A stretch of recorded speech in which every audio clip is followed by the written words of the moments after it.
ජීවිතය කියලා කියන්නේ හරිම හම්බකාරක චාරිකාවක්. කොසු ගෙඩියට මිරිස් කරලට දුනු ටිකට තම සොයරකී පවා පමුණන මරුමුවට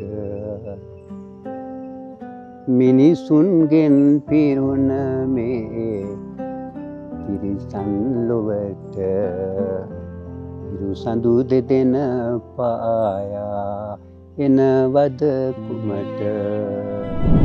ජීවිතය කියලා කියන්නේ හරිම හම්බකාරක චාරිකාවක්. අපි කොහේද හම්බ වෙනවද කොහේද වෙන් වෙනවද කියලා කියන්න කවුද හරියටම දන්නේ. අහම්බෙන් පුංචි වැඩකට නාවල පිටියේ අපි ගමනක් යන්න යනකොට සමන් දේවාලේ ගාවදී පඳුරක් දාන්න වාහනින් දැස්ස අපේ වාහනේ ළඟට මේ ආදරණීය මාමා ඇවිදගෙන එනවා. ටිකක් ටවුන් පැත්තට යන්න පුළුවන්ද කියලා අපිත් හරිම ආදරෙන් මේ තාත්තව අපේ වාහනේ ඇතුළට නංව ගන්නවා. ආගිය තොරතුරු කතා කරනකොටයි දැනගන්නේ එතුමන් හොඳ ප්‍රකට කවියෙක් කියලා. තිලක් උක්වත්ත මහත්මයා ආයුබෝවන්. ආයුබෝවන්. අද අපි මේ හමුවීම ගැන ඔබතුමාගේ කවි හිතට මොකද හිතෙන්නේ කියලා කියන්නේ? ඇත්තම මගේ ජීවිතේ මම හිතනවා ඉතාමත්ම වාසනාවන්ත දවසක් කියලා. මොකද මම උදේම පාරට බැස්සේ බහිනකොට මම හිතුවා මට බස් එක නැතුණත් මොකක් හරි වාහනයක් මට ලැබෙයි කියලා. ඒ සතුට එළමට පාරට ඇවිල්ලා විනාඩියක් ගියේ නැහැ අඩවි බාර සමන් දීයන්ගේ පිහිටෙන්. ඒ වගේම කරුණාවන්ත නෝනා කෙනෙක් මට හමු වුණා. මම එතන හැම වෙලාවෙදිම මම ඒ ස්ථානෙට එනකොට අර බුදුන්ට වැඳලා ගමේ ගම්බාර පත්තින් දෙයියන්ට වැඳලා සමන් දෙයියන්ට වැඳලා ඉන්නේ. ඒන වෙලාවේදී මම හිතනවා මේක හමුවීමක්. ඒක මගේ ජීවිතේ අමතක නොවන සිදුවීමක් හැටියට මම බෙහෙවින්ම සන්තෝෂ වෙනවා. ඒක මගේ ජයග්‍රහණයක් කියලා මම හිතනවා. තිලක් උක්වත්ත මහත්මයා ආදරණීය තාත්තා ඔබතුමන්ගේ කවි රසය කවි පාඨකයෝ හොඳට හඳුනනවා. මේ මෑතකම පළ වෙච්ච කවිය ගැන යමක් සඳහන් කළොත්? ඔව් මම මේ පසුගිය දින ටිකේ මිනිහා කියලා කවි පන්තියක් පළ වුණා ලංකාදීප පත්‍රේ. ඒ වගේම වෙන්වීම හා හමුවීම කියලා ගිය සතියේ යෙහෙලි පත්‍රේ කවි පන්තියක් පළ වුණා. ඒ වගේම පහුගිය මාස කිහිපය තුළ මව්බිම පත්‍රේ ලංකාදීප පත්‍රේ ඔය නොයෙක් පත්‍රවලට මම ලියන හම්බෙන් ඒ පත්‍රවල ලිපි පළ වෙනවා. මිනිහා කියලා පන්තියක් පළ වුණා. ඒක ලංකාදීප පුවත්පතේ ඕනනම් මම එක පදයක් කියන්න කවියක් කියන්න. මම ඒකේ කවියක් කියන්නම්. කොසු ගෙඩියට මිරිස් කරලට දුනු ටිකට තම සොයරකී පවා පමුණන මරුමුවට මිනිසුන්ගෙන් පිරුණ මේ තිරිසන් ලොවට ඉරු සඳු දෙදෙන පායා එනවද කුමට. මේ තරම් අමනුෂ්‍ය ගති ඇති මිනිස් ලෝකයේ හිරු සඳු පායලා මොකටද කියලා තමයි හිතන්නේ. හිතෙන්නේ වෙලාවකට එහෙම හිතනවා මොකටද කියන්නේ. එතකොට මේ මිනිස්සු ඒ වගේ මිනිස්සු මේ හොඳ මිනිස්සු නැති නෑ. දහස් ගණන් ඉන්නවා හොඳ මිනිස්සු. ඒ අය හොයා ගන්නයි අමාරු. ඉතින් මේ වගේ මේ ලෝකේ මෙවැනි ලෝකෙක රත්තරන් මිනිස්සුත් ඉන්නවා. පුස්තකාලාධිපතිවරයෙක් හැටියට දශක ගණනාවක තියෙන අත්දැකීම් පොත් එක්කම ජීවත් වෙච්ච මහත්තයෙක් හැටියට ඔබතුමන්ට කවිත්වයක් ලැබිලා තියෙනකේ කවි ඉපදුනේ නැත්තන් නෙවෙයි පුදුම. දැන් ඔය මේ පුස්තකාලයේ ඇතුලේ ගෙවුණු ජීවිතය ගැන ටිකක් කිව්වොත් එහෙම විස්තර. ඔව් මම බොහෝ කැමති නිහඬතාවයට. බොහොම නිශ්ශබ්දතාවයට තමයි හුඟක් ආසා. එදා ඉඳලා මේ දක්වාම නිහඬතාවයි. පහුගිය කාලෙත් පසුනා මේ පුස්තකාලේ යුවතිය කියලා කවි පන්තියක් තිප්පතුනා. ඊට ඉස්සෙල්ලා පළවෙලා තුනා ඔන්න ඊට ඉස්සෙල්ලා ඒ කවියක් මම කියන්නම්. කඳුරටේ නිල් මැණික නැති නම් කඳු කරේ පුබූ දින කුසුමට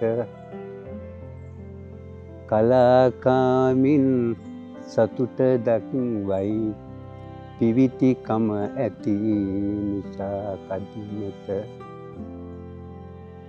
මගේ යුවතිය සුරත ගුණදම් රසකරන් කවි ගමන පොබ කොට යන්න පෙරමුණ මෙන්න ආසිරි සුහද හදකින් පිවිති දහමට.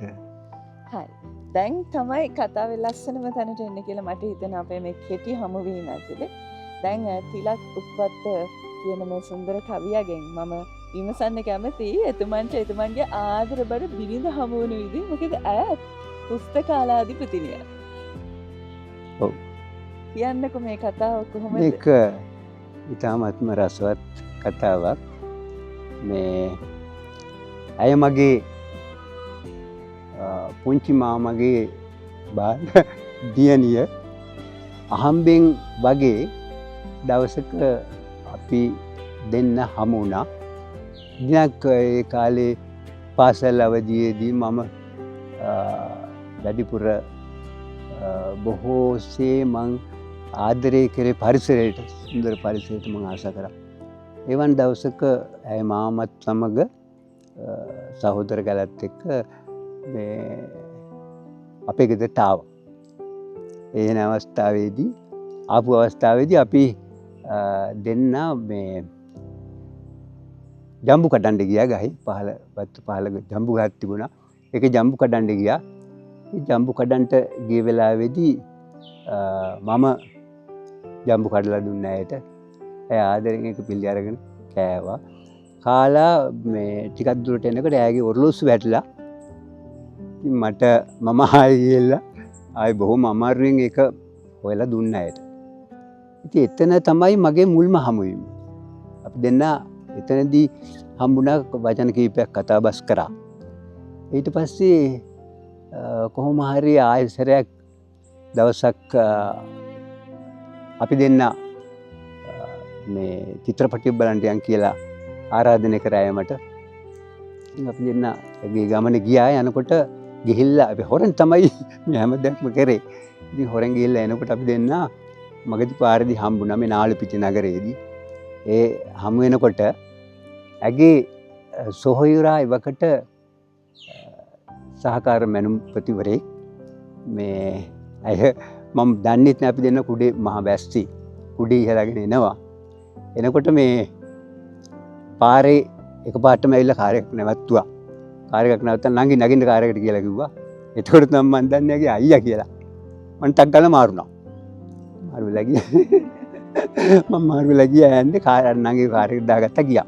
ඉතින් හොරෙන් ඔය වගේ අපි මල්ලත්ති ගියා පෙරදෙනිය. තව කීප්පලකට ගියා. ඒ ආදරේ බොහොම දුරදි ගියා. ඒක දුරදිය පස්සේ ඇගේ අයියා විදේශගත වුණා. විදේශගත වෙන්න සති දෙකකට උඩදී මට පණිවිඩයක් වෙලා තුනා එන්න කියලා. වහාම ඇවිල්ලා මාව හම් වෙන්න කියලා මට විදුලි පණිවිඩයක් වෙලා තුනා. මං ගියා. මං කෙලිම ගෙදරට ගියා. ඊට පස්සේ කිව්වා මේ මල්ලිට පුළුවන් ද මගේ නංගිව මේ පාලනය කරගන්න, නංගිව ආදෙන් සලකන්න පුළුවන් ද කියලා. මම පුළුවන් කියලා. රස්සාවක් තියෙනවා, ගියක් තියෙනවා, මට පුළුවන් කියලා. ඊට පස්සේ ආයෙත් මම ලබන සතියේ යනවා. ඊට ඉස්සෙල්ලා බඳිමු කියලා.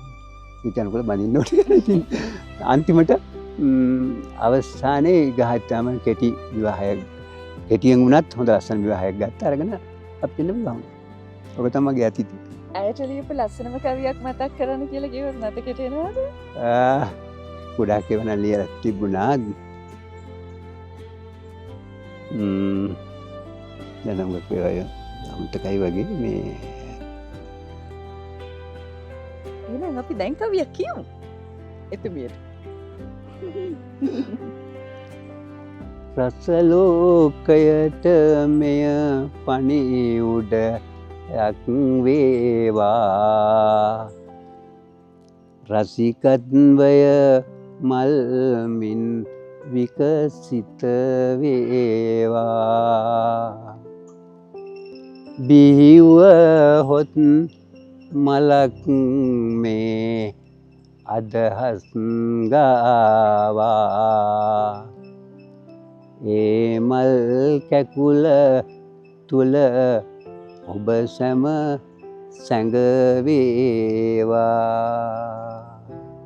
හොඳයි ආදරණීය මල් කලඹ ඇතුලේ අයව සංගවල ඔබතුමත් ඒ ළඟින් තියලා ඒ වටේ ඔබේ කවි රසිකත්වයක් තියාගෙන ජීවිතේ බොහෝ කාලයක් තවත් ඉස්සරහට ආදරයෙන් මේ චාරිකාව යන්න නිරෝගීව ඔබට හැකියාව ලැබෙන්න කියලා ප්‍රාර්ථනා කරනවා. ඔබටත් විශේෂයෙන් මම ප්‍රාර්ථනා කරනවා මේ වගේ වාසනාවන්ත දවසක මගේ ජීවිතේ අමතක නොවන සිදුවීමක් තමයි අද මේ සිදුවෙන්නේ. ඒක ඉදිරියටත් මම ප්‍රාර්ථනා කරනවා මීට වඩා හොඳ වැඩසටහනක් තුළින් ඔයාලා හම්බෙන්න පුළුවන් වෙයි කියන සතුට මගේ හදවතේ තියෙනවා. ඒකම මේ ජීවිතේ ඉතාමත්ම සුන්දර මේ යුවතියක් නිවේදිකාවක් ඒ වගේම හොඳම පවුලක් කියන්න පුළුවන් ඒ සර් සහ මේ නෝන මහත්මියත් දියණියත් බොහොම ස්තුතියි ආදරණීය කිවිවරතුමනි අපිට ඔබේ හමුව හරිම සන්තෝෂ ජනක හැඟීමක් හිතේ එකතු කරනවා මේ නන්නාඳුනන පුරවරයම එකපාර යාළු වුණා වගේ දැනෙනවා ඔබට බොහොම ස්තුතියි දීර්ඝායුෂයි දීර්ඝායුෂ වේවා ජීවිතය කියලා කියන්නේ හරිම අහඹකාරක චාරිකාවක් කියලා මම මේ කතාව පටන් ගන්නදී ඔබට කිව්වනේ මේ අහඹු සිදුවීම් මාසේ තියෙන මිහිරියාව ඔබත් එක්ක බෙදා ගන්නයි මේ පුංචි වෑයම ගන්න. ආදරේ.